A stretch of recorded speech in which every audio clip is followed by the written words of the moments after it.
Okay students, पिछली video के अंदर बेटा हमने डिस्कस किया था इफेक्ट ऑफ कैटलिस्ट के बारे में कि हमारी रेट ऑफ रिएक्शन के ऊपर हमारा कैटलिस्ट का क्या इफेक्ट होगा, उसके बारे में डिस्कस कर चुके हैं। वहाँ पर हमने क्या स्टडी किया कि रेट ऑफ जो रिएक्शन है बेटा कैटलिस्ट की वजह से हमारा इफेक्ट होता है।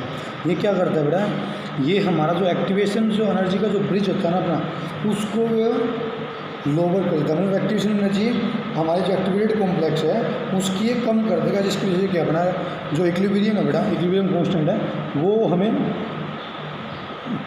वो हमें इक्विलिब्रियम हमें फास्ट मिलेगा, मतलब जल्दी इक्विलिब्रियम एक्वायर हो जाएगा। और जैसे जल्दी अगर हमारा इक्विलिब्रियम एक्वायर होता है तो हमारा बेटा प्रोडक्ट है वो आसान, मतलब प्रोडक्ट का जो रेट है वो हमारा बढ़ जाएगा। उसके बाद आता अपना collision theory of chemical reaction के बारे में हम यहाँ पर देखें। Collision theory of chemical reaction अपना क्या होता है उसको हम देखो। उन्होंने क्या कहा, through Arrhenius equation is applicable under a wide range of circumstances. ये कह रहे हैं कि आर्निश इक्वेशन जो हमारा है ना वो हमारा एप्लीकेबल है, कहाँ पर एप्लीकेबल है, वाइड रेंज ऑफ सर्कमस्टांसेस। मतलब ये हुआ कि बहुत बड़े रेंज तक बेटा इसको हम सर्कमस्टांसेस के अंदर हम यूज कर सकते हैं। किसको, आर्निश इक्वेशन को। Collision theory which was developed by Max Trautz and William Lewis in 1916-18। ये कह रहे हैं कि बेटा जो कोलिजन थ्योरी अपनी डेवलप किया किसने, max Trautz and William Levi's ने इन 1916 और 18 के अंदर। Provide a greater insight into the energetic and mechanics aspect of reaction. क्या प्रोवाइड करते हैं, एक हमारा ग्रेटर इंसाइट इनटू, मतलब एक अच्छा इंसाइट प्रोवाइड करते हैं किसको, एनर्जी के बारे में। उसके साथ जो हमारा मैकेनिज्म है, मैकेनिक एस्पेक्ट ऑफ रिएक्शन का मतलब कि हमारा किस टाइप से हमारी रिएक्शन हमारी हो रही है उसके बारे में बेटा ये रोशनी डालते हैं, उसके बारे में हमें इंसाइट करते हैं ना, उसके बारे में हमें बताते हैं। It is based on kinetic theory of gas. ये कह रहा है कि किसके ऊपर बेस हमारा है कोलिजन थ्योरी, ये हमारा काइनेटिक थ्योरी ऑफ गैस के ऊपर बेसिस है। According to this theory reactant molecule are assume to be hard sphere. ये कह रहे हैं कि कुछ एजम्पशन दी गई है बेटा, देखो ये क्या दी गई है, अकॉर्डिंग टू दिस थ्योरी। ये कह रहा है कि इस थ्योरी के अनुसार जो अपना है ना,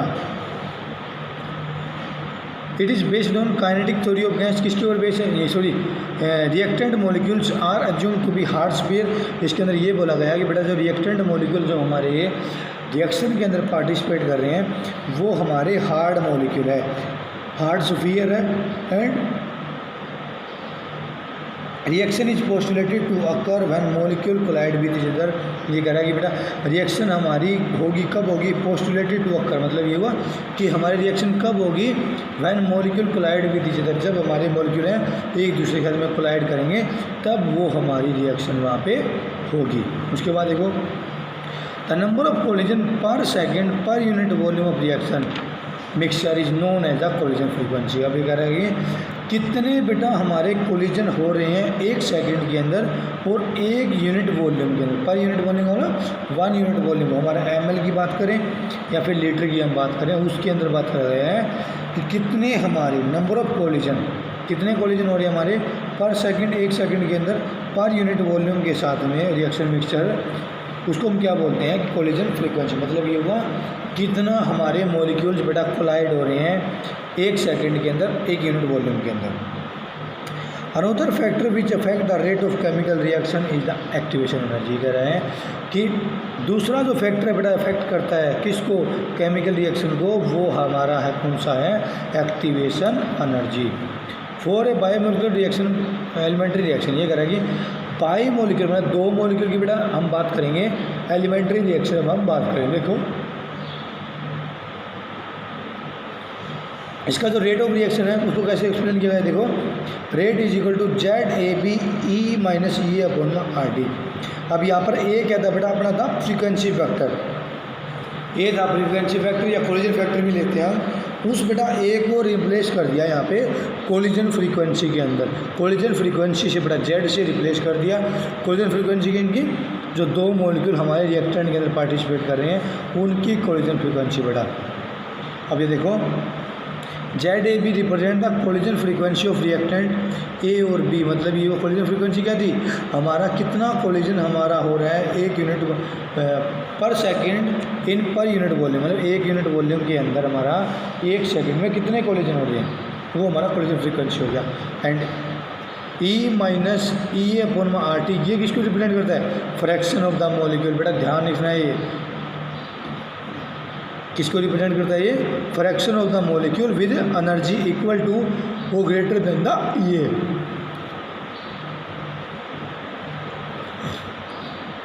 Comparing with Arnish equation, we can say that A is related to the collision frequency। ये कह रहा है बेटा आर्निश इक्वेशन के साथ हम कंपेयर करेंगे तो हम कह सकते हैं कि जो अपना A है बेटा वो रिलेट कर रहा है, किससे रिलेट कर रहा है? कोलिजन फ्रीक्वेंसी से। A को बेटा यहाँ पर रिप्लेस कर दिया, किससे? कोलिजन फ्रीक्वेंसी Z से रिप्लेस कर दिया गया। उसके बाद देखो इक्वेशन 4.23 प्रेडिक्ट। इक्वेशन क्या प्रेडिक्ट करती है बेटा? Value of the rate constant fairly accurately for a reaction that involve atomic species और simple molecule but for complex molecule significant deviation are observe. ये क्या कर रहा है बेटा? देखो ये कहते हैं जो रेट कांस्टेंट की बेटा जो वैल्यू अपनी वो फेयरली एक्यूरेट, मतलब ये कि कभी फेयरली हमारी एक्यूरेट रहेगी for the reaction that in atomic species. ये कह रहा है कि वो हमारी बेटा रेट कांस्टेंट की जो वैल्यू अपनी वो एक्यूरेट रहती है हमारी कब? जहाँ पर अपना इन्वॉल्व हो, किसका इन्वॉल्व हो? एटॉमिक स्पीशीज का या फिर सिंपल मॉलिक्यूल का इन्वॉल्व दे रखा हो, वहाँ पर बेटा हमारा रेट कांस्टेंट है वो फेयरली एक्यूरेट रहेगा। But for complex molecules significant deviation are observe. ये कह रहा है कि यदि हम बात करें कॉम्प्लेक्स मॉलिक्यूल का मतलब होता है कि लार्ज साइज़ के जो हमारे मॉलिक्यूल होते हैं वहाँ पर अपना जो है ना क्या मॉलिक्यूल है वहाँ पर एक सिग्निफिकेंट डेविएशन हमें बेटा ऑब्जर्व करने के लिए मिलता है। Reason should be that all collision do not lead to the formation of product. Reason क्या बताया? Reason could be that all collision don't lead, जितने भी हमारे कोलिजन है डोंट लीड मतलब लीड नहीं करते, किसको लीड नहीं करते? To the formation of product. इसका मतलब क्या हुआ कि बेटा जितने भी हमारे जो कोलिजन हमारे अक्कर हो रहे हैं मतलब हो रहे हैं किसी भी रिएक्शन के अंदर, उसका मतलब ये नहीं है कि जितने कोलिजन हमारे हो रहे हैं, मान लो कि 100 कोलिजन हो रही है बेटा तो 100 के 100 कोलिजन ही हमारे प्रोडक्ट बनाएंगे, ये ज़रूरी नहीं है बेटा। उसके अंदर 10 भी बना सकते हैं और 90 बना सकते हैं। ये डिपेंड करता है अपना किसके ऊपर? इफेक्टिव कोलिजन के बारे में यहाँ पर देखेंगे भाई जो कोलिजन हमारा हो रहा है कौन सा कोलिजन अपना इफेक्टिव हो रहा है, वो कोलिजन अपना क्या रहेगा? प्रोडक्ट में बेटा फॉर्म करेगा, प्रोडक्ट फॉर्म करेगा। देखो कोलिजन इन विच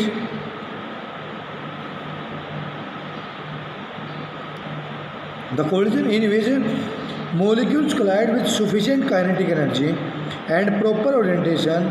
ये कह रहा है बेटा जो हमारा कोलिजन, ये कह रहा है कि वो मॉलिक्यूल जहाँ पर कोलिजन अपने हैं वो कोलाइड हो रहे हैं विथ सुफिशेंट, मतलब उनकी काइनेटिक एनर्जी सुफिशेंट है। सुफिशेंट काइनेटिक एनर्जी का मतलब थ्रेशोल्ड एनर्जी की बात कर रहा है भाई, वो एनर्जी जो उनके पास होनी चाहिए अगर वो उनके पास एनर्जी है, मतलब सुफिशेंट काइनेटिक एनर्जी है। और दूसरा बोला प्रॉपर ओरिएंटेशन, मतलब ये हुआ कि अगर हमारा बेटा प्रोडक्ट हमें अगर हमारा बनाना है तो उसके लिए हमें प्रॉपर ओरिएंटेशन होना चाहिए उस मॉलिक्यूल्स का। जैसे मान लो कि अपना मॉलिक्यूल है बेटा वो ऐसे प्रेजेंट हो, वो ऐसे कंबाइन होंगे, तो ये कह रहा है कि अगर ओरिएंटेशन कुछ बेटा इसका अपोजिट हो जाए, ऐसे अपोजिट अगर ऐसे कुछ ओरिएंटेशन है तो उस केस में क्या बेटा प्रॉपर ओरिएंटेशन नहीं है। अगर प्रॉपर ओरिएंटेशन नहीं है तो वहाँ पर बेटा अपना प्रोडक्ट फॉर्म नहीं होगा। उसके बाद देखो so that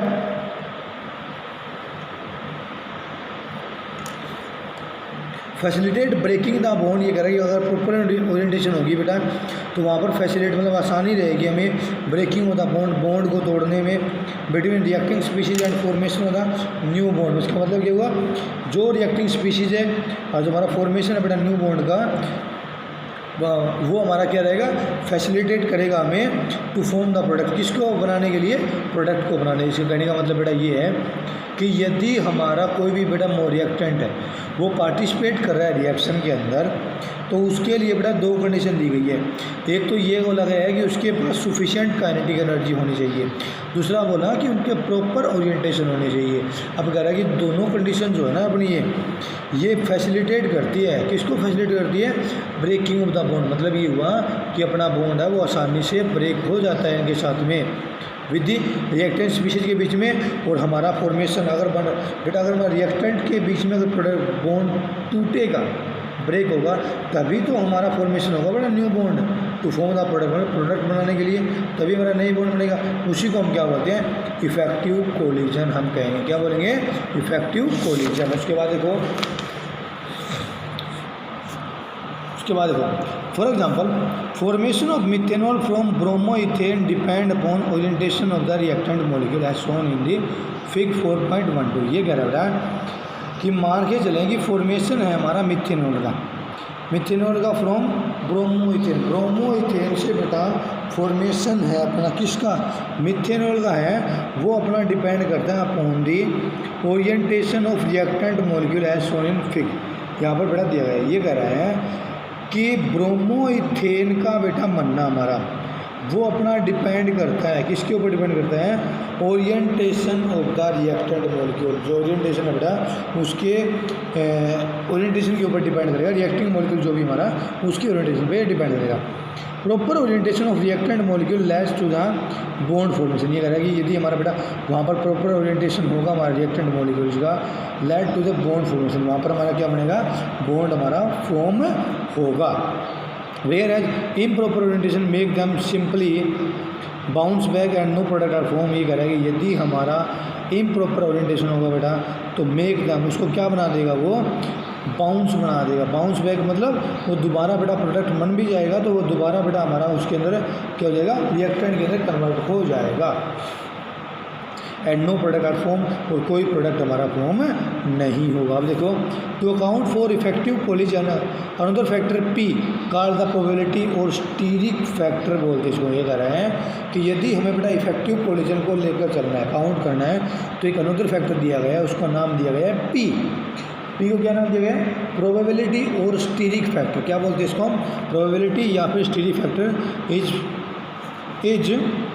introduce it take into account the fact that in a collision molecules must properly oriented. ये कह रहे हैं कि यह हमें किसके बारे में बताता है, ये हमें बताएगा बेटा कि अपना जो कोलिजन जो हो रहा है ना, उनके लिए मॉलिक्यूल जो है वो मस्ट भी प्रॉपर ओरिएंटेड होना चाहिए। और बेटा जैसे इसका जो पी फैक्टर हमने स्टीरिक फैक्टर मतलब क्या होगा कि बेटा जितना स्टीरिक फैक्टर हमारा कम होगा ना उतना उसका ओरिएंटेशन अच्छा होगा।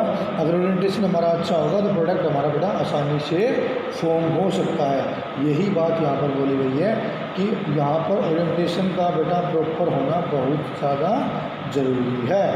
उसके बाद देखो क्या लिखा गया है कि बेटा जैसे हमने बेटा पी फैक्टर जो स्टीरिक फैक्टर इंट्रोड्यूस किया तो वो क्या बन गया अपना, rate is equal to P Z A B, मतलब पी इंट्रोड्यूस करते हो बेटा। पी क्या था, स्टीरिक फैक्टर। स्टीरिक फैक्टर हम जो नॉर्मली वैल्यू लेके चलते हैं बेटा स्टीरिक फैक्टर की, वो 1 लेके चलते हैं, 1 या फिर 1 से कम लेके चलते हैं। और जेड अपना क्या होता है, इफेक्टिव कोलिजन। इफेक्टिव कोलिजन या कोलिजन फ्रीक्वेंसी बोलते हैं, सॉरी इफेक्टिव कोलिजन नहीं, कोलिजन फ्रीक्वेंसी था अपना जेड। उसके बाद देखो 10 in collision theory activation energy and proper orientation of the molecule together determine the criteria of an effective collision and hence rate of chemical reaction. ये कह रहे हैं कि कोलिजन थ्योरी के अंदर जो एक्टिवेशन एनर्जी है उसके साथ साथ प्रॉपर ओरिएंटेशन जो है हमारे मॉलिक्यूल्स का एक साथ में वो डिटरमाइन करता है। किसको डिटरमाइन करता है, क्राइटेरिया फॉर इफेक्टिव कोलिजन। जो हमारा इफेक्टिव कोलिजन का बेटा क्राइटेरिया है ये उसके ऊपर डिपेंड करता है, और जैसे ही उसके ऊपर डिपेंड करेगा तो हमारा रेट ऑफ केमिकल रिएक्शन भी उसके ऊपर डिपेंड करेगा। अब देखो collision theory also have certain drawback as it consider atom molecule to be hard sphere and ignore their structural aspect. ये कह रहा है कि कोलिजन थ्योरी का बेटा बहुत सारे ड्रॉबैक भी बोले गए हैं। क्यों, it is consider atoms molecule to be hard. इन्होंने क्या कंसीडर किया, सबसे पहले बेटा ये कंसीडरेशन दी थी, पोस्टुलेट क्या था कि वो हमारा उसको हम कंसीडर करेंगे कि वो हमारा हार्ड स्फीयर की तरह काम करेगा। और इग्नोर कर दिया हमने, किसको इग्नोर कर दिया, स्ट्रक्चरल एस्पेक्ट, जो और बेटा स्ट्रक्चरल एस्पेक्ट उसकी हो सकती थी उनको हमने इग्नोर कर दिया। You will study detail about the theory and more on their other theory in your high classes. ये कहता है बेटा इसकी जो हायर क्लासेस के अंदर इसकी डिटेल वगैरह है, अब वहाँ पर इसको हम स्टडी करेंगे। अब यहाँ पर देखो बड़ा मॉलिक्यूल में क्या बोला गया, ये कह रहा है कि CH3Br बेसिक मीडियम दिया गया, हमें बनाना इथेनॉल, मिथेनॉल या इथेनॉल जो भी अपना यहाँ पर मिथेनॉल का गया है फ्रॉम ब्रोमोइथेन ब्रोमोइथेन बेटा यहाँ पर इन्होंने ब्रोमोइथेन लिखा है ना, वो ब्रोमोइथेन ही है बेटा, ये ब्रोमोमीथेन आएगा ये, क्योंकि एक कार्बन जब होता है तो उसको मीथेन बोलते हैं बेटा, क्या बोलते हैं, मीथेन। तो CH3Br है। तो ये कह रहा है कि अगर ओरिएंटेशन अगर हमारी प्रॉपर हो, मतलब क्या हुआ कि यहाँ पर ऐसा मॉलिक्यूल है कि अगर बेटा ये OH आयन है वो अगर ये इसके पीछे से अगर अटैक करेगा, ओरिएंटेशन हमारी अच्छी तब होगी ना, अगर ये पीछे से अटैक करे, अगर ये पीछे से अटैक करेगा तो बेटा यहाँ पर एक बनेगी हमारी इंटरमीडिएट को नहीं बोलते, इसको हम बेटा ट्रांजिशन स्टेट बोलते हैं इसको हम। जब हमारा 5 जो एटम अगर बेटा कंबाइन हो रहे हैं एक साथ में कार्बन के ऊपर, जब हमारे 5 एटम हो उसको बेटा हम ट्रांजिशन स्टेट बोलते हैं। इंटरमीडिएट का मतलब होता है कि 4 के अंदर से कुछ निकल जाए और उसके ऊपर या तो पॉजिटिव चार्ज आ जाए कार्बन के ऊपर या नेगेटिव चार्ज आ जाए, तब हमारा इंटरमीडिएट बोलते हैं उसको। अब यहाँ पर क्या कहा, यहाँ पर देखो अगर कह रहा है कि अगर OH बेटा पीछे से अटैक कर रहा है तो ओरिएंटेशन बेटा अच्छी रहेगी, पीछे से अटैक करेगा और OH अपना निकल जाएगा। तो ये कह रहा है कि ये हमारी ओरिएंटेशन है, इसमें हमारा प्रोडक्ट बनेगा। अब ये कह रहा है कि यहाँ पर बेटा जो इंटरमीडिएट कार्बन है बेटा, कार्बन के ऊपर जो पॉजिटिव चार्ज आएगा ना वो हमारा स्टेबल नहीं है, और स्टेबल नहीं है इसका मतलब क्या हुआ कि वो बेटा कार्बोकैटायन फॉर्म नहीं करेगा, और कार्बोकैटायन नहीं फॉर्म करेगा इसका मतलब क्या हुआ कि वो रिएक्शन बेटा हमारी अक्कर नहीं। क्यों? क्योंकि जिस डायरेक्शन से बेटा Br निकल रहा है उसी डायरेक्शन से अपना OH आ रहा है। अगर दोनों बेटा एक साइड से आएंगे तो कोलिजन तो इसी के बीच में हो गया ना, इस कोलिजन का बेटा हमारा कोई मतलब नहीं है, तो हमारा प्रोडक्ट फॉर्म में नहीं होगा।